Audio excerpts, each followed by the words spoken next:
The word is Subvert. disorient in order so they can reorient. In other words, a class full of people just like Chuck. If you asked them to point at the United States, they couldn't. They were disoriented.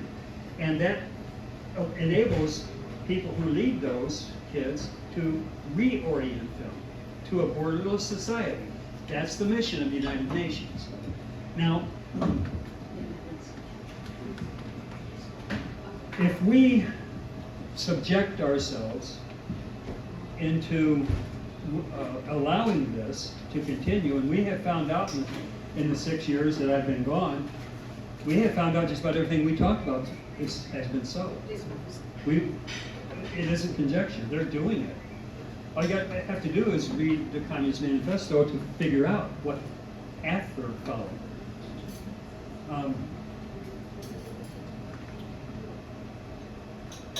There's always remedy.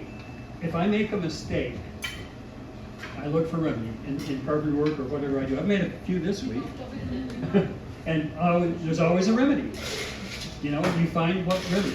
And when the subjectionism that we are facing as a country they have tyrannized us with the things that we're subjected to. And the tyranny of being subject to these things has caused 16 people just like Tim to face indictments for doing a constitutional right. Deprivation, I talked last week about deprivation of rights under the color of law. So we're being subjected for simply following the Constitution to the indictments as if it was a criminal thing. And it's not. But yet, we have allowed, and I'm going to say it, I don't like saying it because I'm a Christian, and I have gone to several churches, and I love the people, I love the pastors that we've had. But Christians generally, maybe not the ones sitting here because you're active, and even the ones who don't come, maybe some of them know what's going on. But Christians generally are cowed in comfort, not cowards, but cowed in comfort with the understanding that God will take care of this. And I have spoken about this before in caucus, and we all know that God will take care of it. We just don't want him to have to, you know, because he's pretty good at that. And I've always been praying that he doesn't run out of grace. God won't run out of grace. But the consequence of what we do as a nation, abortion, and now so many other things that we're subjecting our kids to. Just look at young people in the world today, in this country today, and what they're being subjected to. It's not wrong now to consider alternative lifestyles. I'm not going to get into all of that, but I'm going to say that we have allowed our kids to be subjected to that without too many protests. And a lot of Christian America, I will say, to clarify the point, there's a lot of Christians who call themselves Christians, go to church, but it's just a mundane thing, and they don't want to be proactive. Here's where I get to give you the part that means something really to me. Most of my pastors say, Romans 13, render unto Caesar that which is Caesar's. Render unto God that which is God's. Now, I read that pretty closely, and that was at a time when Jerusalem was invaded by Rome for a problem that they had crossed God. They didn't keep his commandments, and God had a penalty for that. And it was right for them to render unto God's punishment through Nebuchadnezzar or through Caesar. So at that time, yeah, that verse is right. But how about in Ephesians, where it says we wrestle not with flesh and blood, but with principalities and powers. Okay, so Ephesians is telling us, the author of Ephesians is telling us that don't wrestle with flesh and blood, but with principalities and powers. Okay, here's the thing, that we are subjects we're not the subjects in the government form. God gave us a constitution and a contract. It's called the Constitution. Now, we are the sovereign citizens, and government is subject. That's how that Constitution is written. But we have allowed our country to be subject to government. And this man in office now, or any man in office, if it were that he would to tell us that it's okay to kill a baby, oh, let me define what baby is, okay? Because if I define that, then it's okay, because it's not really a soul, it's not really a, okay, we'll do that later. It's not, so we're told to wrestle against that.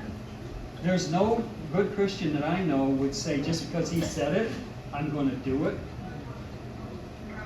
Pro-choice or pro-death. We're to wrestle against principalities and powers. And I don't see us really doing that right now as a Christian group across the country. Some of us do, but I think most of us are waiting for an answer to come, a remedy. When in fact we are the remedy. We are that remedy. And we can, if it's not in a Tea Party like this doesn't happen much anymore, all across the country. But they haven't gone away. They're just doing things differently. Nobody's passion has stopped. My sermon hasn't. You ought to see my flags in my driveway.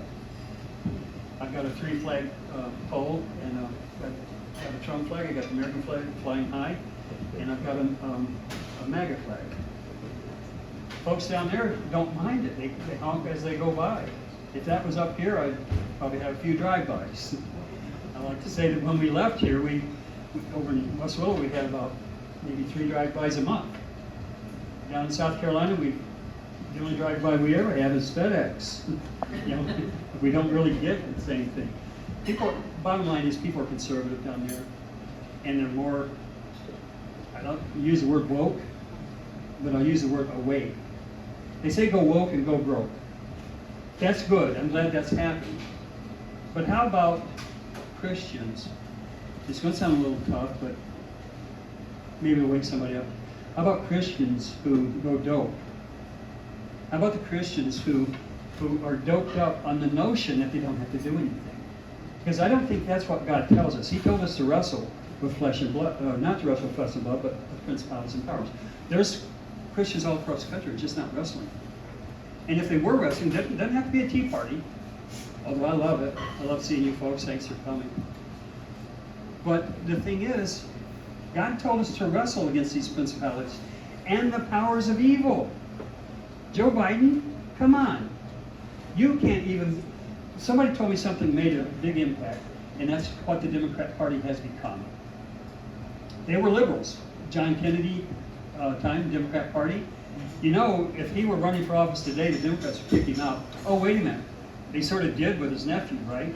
Because they don't want him, and he sort of stands for just the same things that John Kennedy did. A few things different that alike, actually. The war industrial complex, he wasn't. But, get back to my thought.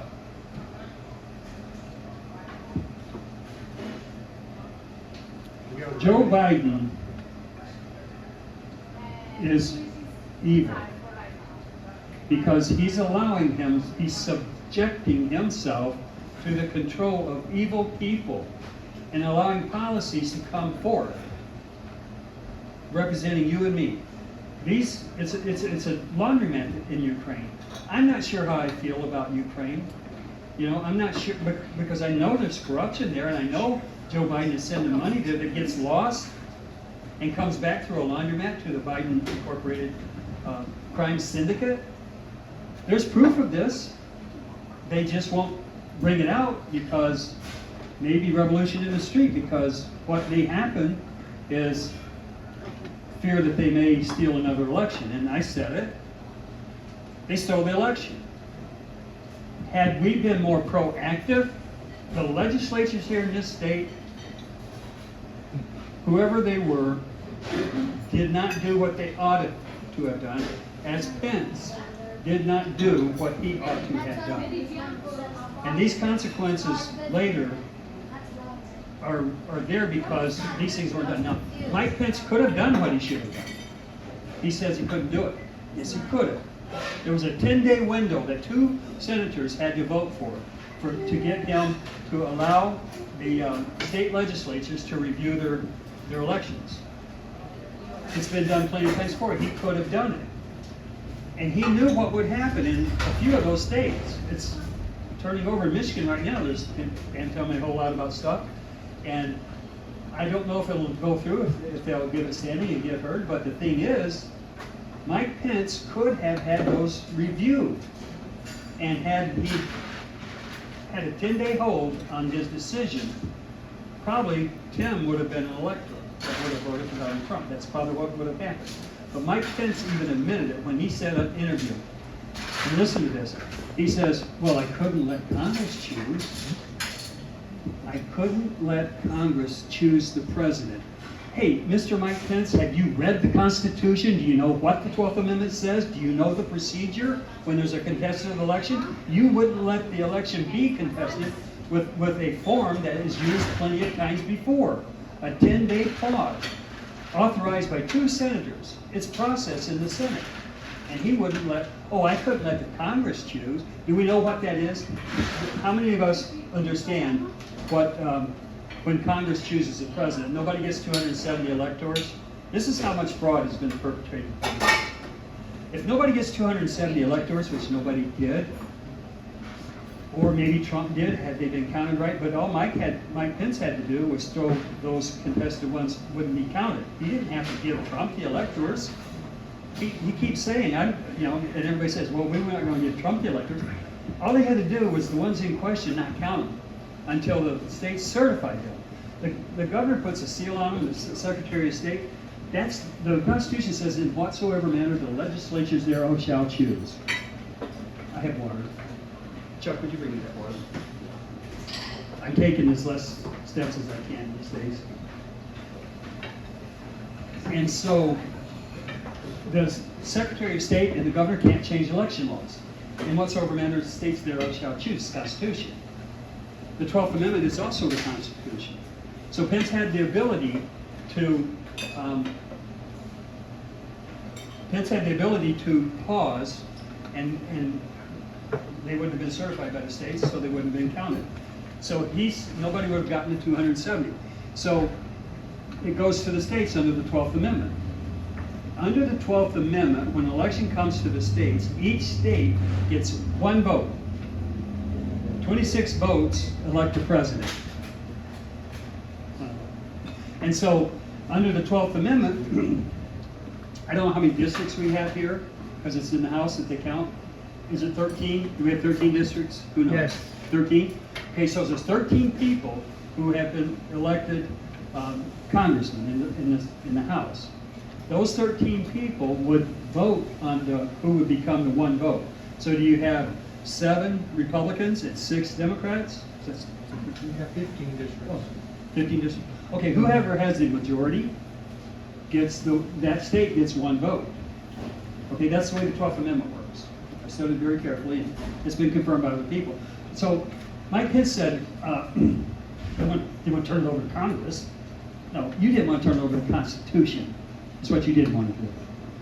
And they were afraid that that's what would happen. That's why they put false Tea Party people, undercover FBI agents at January 6th to create the commotion so Mike Pence could have a plausible deniability to not turning this over to the Congress.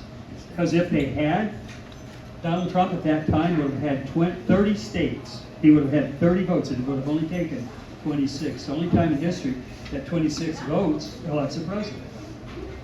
And that's what they had to keep from happening. And Pam told me a little bit, we won't talk too much about it because she was asked for silence, that there's an elector somewhere in the state has been visited by FBI to become a witness to the J6 insurrection. A delegate, I thought she said. Oh, wait, yeah. No, I didn't want to get too much. But the thing about that is they're still trying to demonize the Trump supporters when You know what? When the Trump supporters got to the Capitol building, they had the false Tea Partiers, the false Trump supporters wearing garb that would indicate that they're Trump supporters. Undercover agents, they had already kicked down the guardrails. They had already broke some windows. So the people who came 15 minutes later from Trump rally, Trump said, go peaceably protest. How did they get over that court? He said, go protest peaceably. So when they got there 15 minutes later, they just walked up to the door that was open, went in. Some of them climbed through a glass window, and one of them got shot in the throat for that. Simply, she didn't have a gun, she got shot in the throat. They were so afraid that the 12th Amendment would be engaged and Donald Trump would be president again, that they went to this detail, and people died. And people are in jail right now. People being investigated right now, and being promised, or saying, you be a witness, you were there, you turn evidence against some of these people so we can parade you across the country. And it's actually, hey Joe, what do you know? Have a seat. I'm trying to learn every day. Yeah, that's good, that's good. Good to have you. So they're still afraid of Donald Trump. And what I have said is we should not judge a person by his friends. When it comes to politics, judge a person by who hates him. Judge a person by his enemies. Because usually, when hate is involved, passion follows. You folks know that I've said often that in the Tea Party movement, I have a lot of passion, and a lot of times gets me in trouble. My passion will get there a whole lot before I do. And then I have to find remedies, some mistakes I might have made. But overall, we've had a good go of it. But judge a man by who his enemies are, because they use passion. They can't hide it. A friend, people can. What I've learned in South Carolina is everybody's friendly. Everybody is friendly, but that does not mean they're your friends. So people can pose to be friends. Don't judge a person by his friends. Judge him by his enemies. And if I do that with Donald Trump or Ron DeSantis, let's take that. He's a good man. He's a good governor, right? By the way, he could never be vice president. You know why? They live in the same state. So anybody who says that he would make a good vice president, Trump, it's out. He can't be.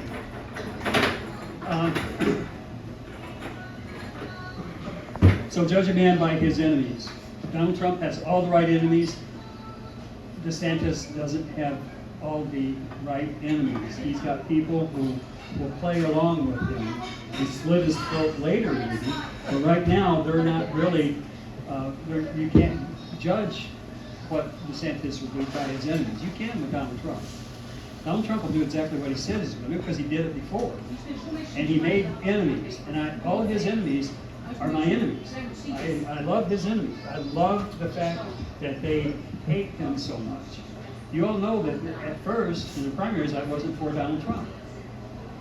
And when it became he or Hillary, you heard me make this expression before, it was like the Hillary train was coming, and I felt like Nell tied up on the track, and Dudley Do-Right came running by and untied us with a comb over and all. That's Donald Trump, and really there's a lot to that.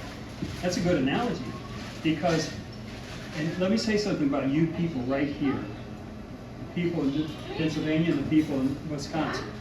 Hillary Clinton believed, can you take a drink from me?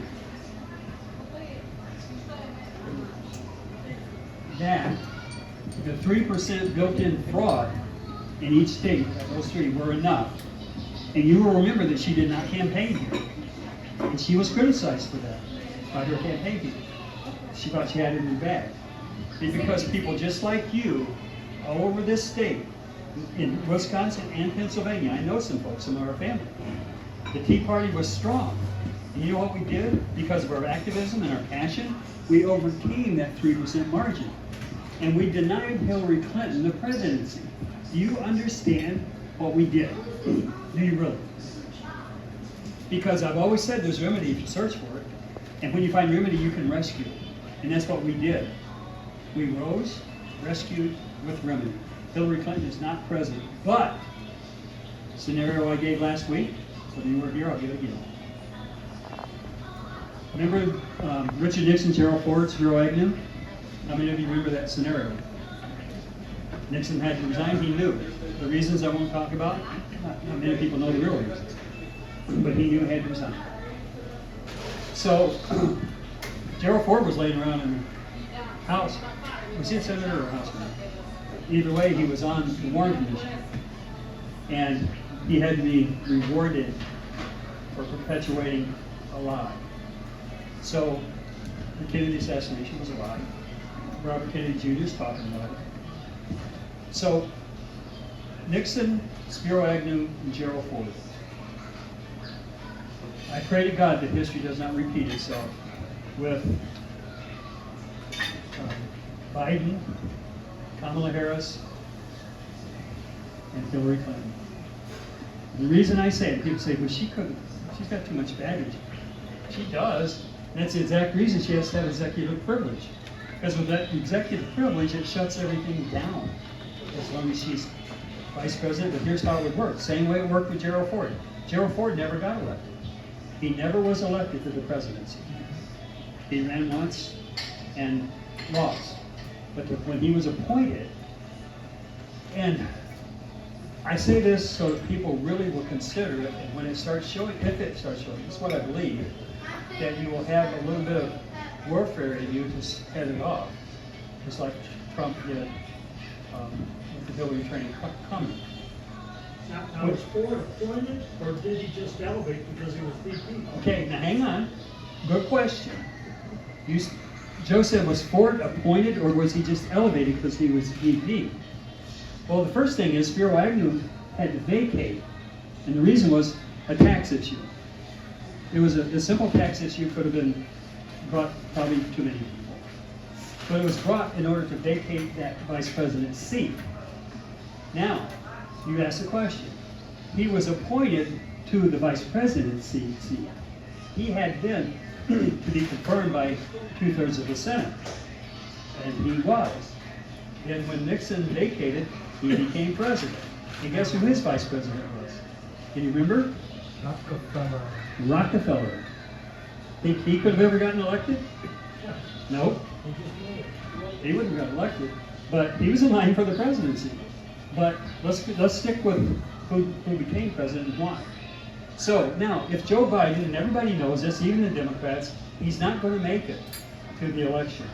He's posing that he will, that he's running, but the Democrats know that if they don't take him out, he'll fall out.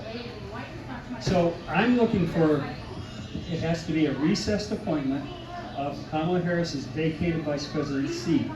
Because if it's not recessed, this is the Constitution, under a recess, when Congress is recessed, and a vacancy happens, like the vice president vacancy, Joe Biden can appoint without advice and consent for a different period of time. So don't tell me it can't be done because the Senate won't approve her. She can become the vice president of the United States for a time being.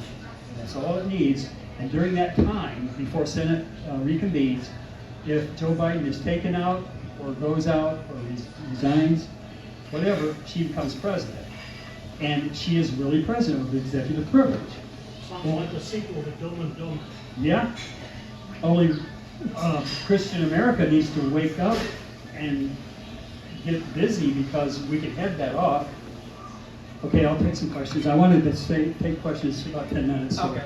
No, but What makes you think that Joe Biden and Kamala Harris will go along with that? Joe Biden would have the choice, number one, if the decision is made, and neither would Kamala Harris. She wouldn't agree to that. She wouldn't do it. But vacancies happen without willingness. Because here's the thing, if Hillary Clinton does not get executive privilege, think of this. The Clinton, what is that foundation? Clinton Foundation? That is literally a laundromat where the money that goes out is laundered and comes back in to that foundation. And she knows where the body's buried. She knows who's been criminal. She's one of the biggest criminals besides Joe Biden. Joe Biden is facilitating this laundromat coming back. They got emails that prove it. They got emails that prove it, that he's receiving money from Ukraine through Hunter. Why they're not exposing it, I don't know. I guess I do. Maybe some of them are comfortable. They're trying now. Did they got Hillary on record because they were taking flights at Epstein's Island? Like Bill did? Okay, I won't go there. I swear to God they have that. But I'm assuming that they have that on a lot of people. And I'm thinking those videos are still very effective through Ghislaine. She's getting a very easy ride in the federal prison wherever she is. Because if you don't treat me right, I'll release them. That's her mantra. And she's not saying it outright, but she sure is. There's a lot of compromised people out there in Congress. A lot of compromised people. Some of them are compromised with bribes, some of them are compromised with behavior. And if you own somebody because of a video of behavior, they will vote any way you choose. And that causes sense to me about how some of these people just shouldn't have voted that way. Why did they? Okay? If you're going to vote not according to what you promised and according to who we believed you were, okay, let's talk about Mitt Romney. Hi, Mitt. I know you're going to watch this. There was a time when Mitt Romney just stepped back. By the way, he was a friend of our caucus. I opened in prayer for him for quite a few times. You're winking. He winked at you. Did he? You told me that. You told us that. He did. Well, Ken knows. CNN was watching. He came out after and stopped right where I was and gave me a big hug. Thank me for working with him. But I only opened in prayer for him at different places. And by the way, the governor was in this meeting, and they didn't like it that when I opened in prayer, that I would pray in Jesus' name. And somebody came to me and said, could you lighten up on that a little bit and just pray not in Jesus' name? And I got to thinking about that, because they told me if you do, if you say you're going to, then you won't get over the prayer. So I got to thinking about that, and I said to myself, I want to open in prayer. I want to get a message of prayer out to all those cameras and everybody else. And so I said to this person, okay, I won't pray in Jesus' name. So when it came to pray, I prayed in the only name of the begotten Son of God. That's the name I prayed in. I didn't pray in Jesus' name, but that happens to be who Jesus was. So I got my message out. And Mitt Romney, I thought, you all knew, and he was, I think, at that time, different than he is now. I think he was compromised. I think, you remember when everything was going well and he stepped back? He almost, like, he was beating Obama in just about every way, but there was a certain time something happened where all of a sudden he gave up. And I wonder about the compromise. I don't know if it was personal behavior, don't know if it was money. He's pretty rich. I think he was compromised by threats to his family. He's not going to win senator anymore. He's giving up. He's resigning because he couldn't win. Say, since his announcement, have you heard who's possibly considering running in the seat? I don't know. Probably good. Tim Bailey, on the Freedom Bureau. Okay. But Good. more Good one. importantly, have you heard the accusations against him? Well, let me have my next 5 minutes and then we'll get to the questions. I know, yeah, go ahead. Yeah. So, I meant to try to tie this in, but it all does tie in. Maybe I didn't do such a good job, but who knows who BlackRock is? Who knows what ESG is? Who knows how much control the people, it's actually not people, it's entities who control BlackRock. Hedge fund. Okay? An ESG is economic, social, and government. And BlackRock has the authority and the power to score corporations. Okay? And if you get a low score, it's going to hurt you economically, because if you don't have the right social things on your advertisements, then it's going to cost you more money to operate. because BlackRock controls all this. Who in their right mind would have thought that of all people, race car people, would wrap their hands around a beer can with a transgender on it? That's what happened with BlackRock. BlackRock with Budweiser, right? Bud Light. Bud Light, yeah. Because of an ESG score that they wanted to score higher on, they put this picture of a transgender on the can, and it almost cost them bankruptcy. I mean, they went down. So Disney had a similar thing. What was the fellow that you just named? Jim Baylor? That did the children. Sound of freedom. Yeah, Sound of Freedom. Disney had the rights to that and didn't do it. They wouldn't show it until Mel Gibson got a hold of it and helped produce it, and they showed it anyway, and it won against the Temple of Doom Harrison. It sold more. 8 to 10 years to get that film Yeah, on the screen. and so BlackRock is something that we have to deal with. The stock market is controlled by BlackRock. And we have corporations, the war industrial complex, not the military industrial complex anymore, it's a war industrial complex. They are funded by the stock market gains money on war. If there is not war, people don't get the increases in their stock that they would, because there's no money in peace. I talked about this quite a few times about Raytheon, and there's a motor making company right across the street from us called Wrtpc. And if there's not war somewhere, they won't make money because they got to make motors, and Raytheon's got to make motors that carry the rockets. And so as long as we're at war somewhere, we can make more weapons. That's why I call it the war industrial complex. So who's really at fault here? Remember I talked about the doped Christians? We are on, what does dopamine? Does that cause you to sleep? Does dopamine give you a restful? Yeah, okay, so we're on dopamine, really. And we're not paying attention. Because when we invest in the stock market, our returns are based on war. We don't know it, but it can be proven. Because if there's no war, you won't get the stock returns that you think you should have gotten. Because of corporations and companies just like Raytheon and Eurodrive. Eurodrive wouldn't sell motors and transmissions and different mirrors the way they do if there wasn't a market everywhere across the world. They sell to everywhere. Remember I used to talk about little sticks being implements of war? War industrial complex doesn't want to sell big sticks. Because if they sold big sticks, there wouldn't even be any need to sell little sticks. So the nuclear war is a big stick. The nuclear bomb stops all wars. It ends things. So we're in the business and making money on selling little sticks, making little wars everywhere.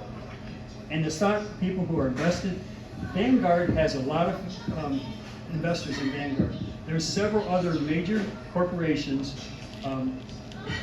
hedge funds, that control the stock market. And all of us little people, not me, I don't have money, but are invested in making money on these people who invest in war. They may say other things, but no, if there's no war, you're not making money. Okay, so we got about 5 minutes, maybe 10, till we have to close down. So I haven't delivered this the way I thought I would, but I haven't had a lot of time to sit down and think about it. I didn't take notes, usually I don't. So what we're going to do is open up for questions. If I didn't make something clear, go ahead and ask. I'll try to clear it up, but I'll probably mess it up again. But yeah, I love you guys, and any questions you have about anything, we'll take them. Mark? So you started out talking about subjugation, but will you want to end on that note too? What do you want to tell end us? on subjugation? What do you want to tell us? Well, just that we are not subject to our government. That was what I was trying to say. But we are allowing subjugation to government. We're supposed to be wrestling against principalities and powers, but we're allowing ourselves to be ruled by evil. And anybody who denies it just don't care. They're evil in this world today, in this country that is ruling us. Just look around at what they're doing. So we're subjugated ourselves by making ourselves subjects. We are sovereigns by the nature of the Constitution. The Constitution, and who knows what the Mayflower Compact, the first paragraph of the Mayflower Compact reads, "For the furtherance of Christianity do we make this voyage." I know the country isn't Christian. It takes a heart to give your life to Jesus and become a Christian. So anybody says it's a Christian country, okay. Hi, Linda. I'm not embarrassing you, am I? I'm so glad to see her. So we're subjugating ourselves to a foreign power, actually, and we don't have to. We're the sovereigns. The citizens, according to the Constitution, are the sovereigns, and government is subject to us. And that's the part I really didn't come across. I'm glad you asked that question, so ask more. Kim? What's going to happen with, it just came out the other day on Newsmax. Speak up. It just came out on Newsmax the other day, and on One American Voice, that the head of the Chinese Communist Party's spy agency, there's text messages from him to Hunter Biden that says, hey, where's my $4 million? Where's the Okay. money for the big, for my dad? Okay, you asked the question, what's going So, to happen? what's going to happen with that? Probably nothing. Because if they do anything about it, and eventually they will, because I think we're heading toward military tribunals. If you're asking if the court system's going to do anything about it, don't expect it. Don't expect it, because they're hiding it. They got all the emails they need from Biden in the pseudonyms. He's using other names. So your question was, what's going to happen? Till after Revelation, you've heard me say this before, we had revolution. Marie Antoinette said, let them eat cake. And when it was revealed to the people what she meant by that, the revolution happened. And she kind of lost her head over it. I don't want that to happen to our country. I really don't. I'm not calling for revolution. I'm calling for revelation. I'm calling for things to be revealed. I'm calling for us not to be subjugated to a power who cares not about this country. Because the people in this country, majority, are Christians. The Mayflower Compact spelled it out. And we stand in the stead of those people who sacrificed an awful lot, even the existence of the beginnings of this country, what they went through to proclaim their Christianity and maintain it. And we're left with it. I know some folks here, I don't know, maybe all are Christians, but some folks that hear this message may not be Christians, but you better understand what the Christianity has done for this country. And you better understand that we do not want to sacrifice it. Another question. Anybody? You might be able to answer this, Dennis. Hope so. How did Presbyterian religions end up with the Protestant, or end up with the King James Bible? When it was those people on the Mayflower had wanted nothing to do with King James because he was persecuting them. And so they went with the Geneva Compact plan. Okay. And that's actually. I'm not going to go there. I would need to research your question a whole lot before I can answer with authority. That name right there probably could. But that would take too much time. And we're about a minute or two, maybe two more questions. Let me say this as it goes. You folks mean a lot to me. The time we had together and what we got accomplished will stand, maybe not for eternity, but for so long as politics mean anything in the state of Michigan. Because the one thing I'm most proud of, and I mention it every time, is the day that I had my going away party you folks gave me. I found out that day that all that protesting, all the lighted parking lot that we did pro-life, and we protested Planned Parenthood.